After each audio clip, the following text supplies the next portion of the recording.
इसी को एकाग्रता कहा जाता है कि जो संकल्प करें उसके साथ साथ उस दृश्य को देखें। अब एक छोटी सी होमवर्क इसके साथ ऐड कर लेते हैं आज, क्योंकि संकल्प का बीज आज बोया, लेकिन पानी उसको रोज डालना पड़ता है, नहीं तो बीज वृक्ष कैसे बनेगा।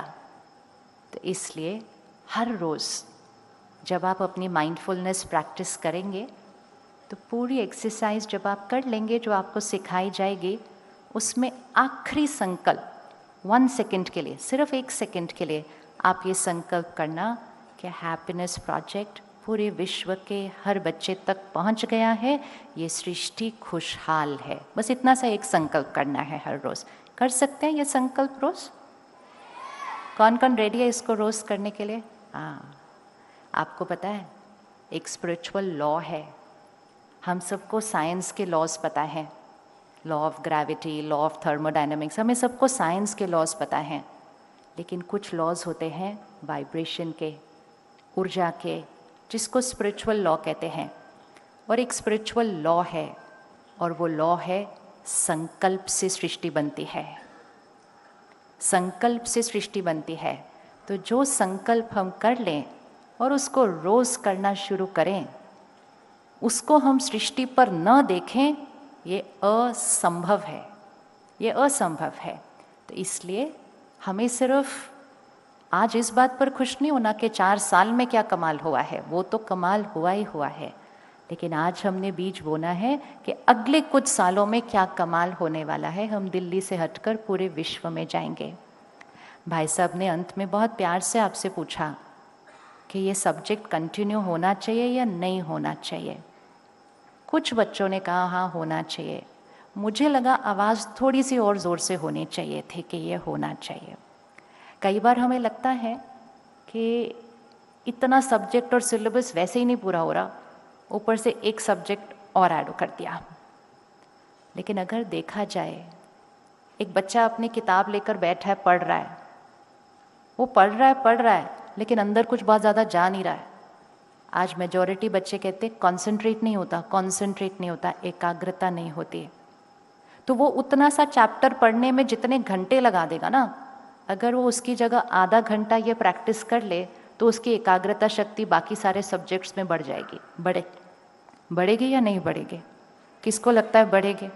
और अगर उसका मन इधर उधर भटक रहा है, फिर बीच में मन करता है फ़ोन 5 मिनट के लिए देख लूँ, फिर एक बार देख लूँ तो 5 मिनट तक तो रुकता नहीं है, क्योंकि वो फ़ोन पे हर चीज़ वैसी डिज़ाइन की गई है कि हम देखते ही जाते हैं। तो कुछ चीज़ें जिनके लिए हमें लगता है ना कि ये बिना बात के एक्स्ट्रा टाइम ले रही हैं, actually over a period of time आप अनुभव करेंगे कि ये आपके सारे दिन के टाइम को बचा देंगे। एक छोटी सी कहानी हम बचपन से सुनते आए थे कि एक लकड़हारा लकड़ी काटने जा रहा था, लेकिन उसकी कुल्हाड़ी शार्प नहीं थी। तो उसको किसी ने कहा रुक कर पहले अपनी कुल्हाड़ी को थोड़ा शार्प कर लो, लेकिन उसने कहा टाइम नहीं है, मेरे को तो बहुत काम करना है, आज बहुत सारे पेड़ काटने, मेरे पास कुल्हाड़ी शार्प करने के लिए टाइम नहीं है। तो फिर क्या हुआ? मेहनत ज़्यादा, रिजल्ट कम। कुल्हाड़ी को शार्प करना मतलब अपने मन को शक्तिशाली बनाना। इट्स लाइक आपको गाड़ी चलानी है, लेकिन आपके पास पेट्रोल भरने का टाइम नहीं है, तो गाड़ी कहाँ तक जाएगी? तो कभी भी ये नहीं कहना चाहिए कि इसके लिए मेरे पास टाइम नहीं है। ऑपोजिट करना चाहिए कि ये तो मुझे करना ही करना है, बाकी सारी चीज़ें मुझे अपनी रूटीन में फिट करनी है। क्योंकि जब मन स्वस्थ होता है, पंजाब से बहुत सारे भाई बहने आए हैं ना, मन जीते, बोलिए इक्वेशन के आगे, मन जीते जग जीते बनते हैं, और जो मन से हार जाता है वो जग से हार जाता है। तो मन जीतने का सब्जेक्ट होना ये तो अपना भाग्य है कि ये स्कूल में सिखाया जा रहा है, ये हमारा भाग्य है, बहुत भाग्य है। ये भाग्य आपको अभी तो थोड़ा थोड़ा अच्छा लगेगा ही, लेकिन जब आप थोड़े बड़े हो जाएंगे तब आपको इस भाग्य की और भी वैल्यू पता चलेगी। जब आपके आसपास के लोगों को खुश रहने में बड़ी मुश्किल हो रही होगी और आपको लगेगा अरे इनको इसमें करने में इतनी मुश्किल क्यों हो रही है, क्योंकि आपके लिए वो करना नेचुरल और सहज हो गया होगा। भाई साहब ने कहा कि अच्छे अच्छे प्रोफेशनल स्कूल्स बनाते हैं। हम जब इन सब प्रोफेशनल से मिलते हैं या वो सेंटर पर आते हैं, डॉक्टर्स आते हैं, ज्यूरिस्ट आते हैं, इंजीनियर्स आते हैं, फिर ज्ञान स्टडी करते हैं, मेडिटेशन सीखते हैं, उनके जीवन में परिवर्तन आना शुरू होता है। और आपको पता है सबसे पहली चीज़ वो क्या कहते हैं? कहते हैं अगर हमने ये बचपन में सीख लिया होता,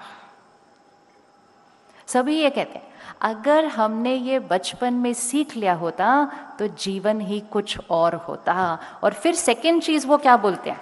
सेकंड चीज़ ये बोलते हैं आप लोग कुछ ऐसा क्यों नहीं करते कि ये स्कूल में हो? तो हम उनको कहते हैं वो हम नहीं, वो सरकार को करना होगा। और वो सरकार ने करना शुरू कर लिया। तो ये आपका भाग्य है, यह आपका बहुत बड़ा भाग्य है। इस सब्जेक्ट को तो इतना वैल्यूबली ट्रीट करना चाहिए, क्योंकि इस समय दुनिया में जितनी प्रॉब्लम्स चल रही हैं, आप कोई भी प्रॉब्लम का नाम रख लो, वो प्रॉब्लम किसी के संस्कार से स्टार्ट होती है, किसी की सोच से स्टार्ट होती है। आज भारत में भी, विश्व में भी मानसिक बीमारियां, मेंटल हेल्थ, पिछले 6 महीनों में लॉकडाउन के बाद और कोविड के बाद मुझे बहुत सारे बच्चों से मिलने का चांस मिला जिन्हें एंग्जाइटी हो रही है। और एंग्जाइटी मतलब सिर्फ डर नहीं, जिन्हें एंग्जाइटी अटैक्स की दवाई लेनी पड़ रही है। तो ये क्यों?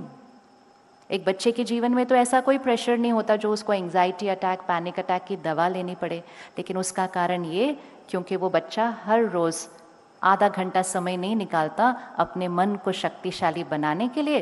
फिर जीवन में जब कोई परिस्थिति आती है तो मन उतना स्वस्थ नहीं होता कि उस चीज़ का सामना वो शक्तिशाली तरीके से कर ले। तो मैं अभी बहन से वही कह रही थी एग्जीबिशन के टाइम, मैंने कहा इन सब बच्चों के नाम नोट किए जाएं जो अब ये हैप्पीनेस सब्जेक्ट स्टडी कर रहे हैं, और इनको हम आज से 10 साल बाद और आज से 15 साल बाद जब फॉलो करेंगे कि जब ये 15 साल की, 20 साल की या 25 साल की आयु तक पहुंचेंगे, आई एम 100% कि इनमें से किसी को एंग्जाइटी, डिप्रेशन या मानसिक बीमारी हो ही नहीं सकती है अगर ये इस एज से चल रहे हैं। तो ये भी एक रिसर्च है, ये भी हमें एक प्रोजेक्ट करना है कि जो इस एज में अपने मन पर जीत पाने का प्रयास करना शुरू करते जाते हैं, जो सही सोचना शुरू कर जाते हैं, उनको आगे चलकर कभी भी मानसिक स्वास्थ्य की प्रॉब्लम नहीं हो सकती। और जिसका मन तंदुरुस्त होता है उसका शरीर तो भला चंगा चलता है।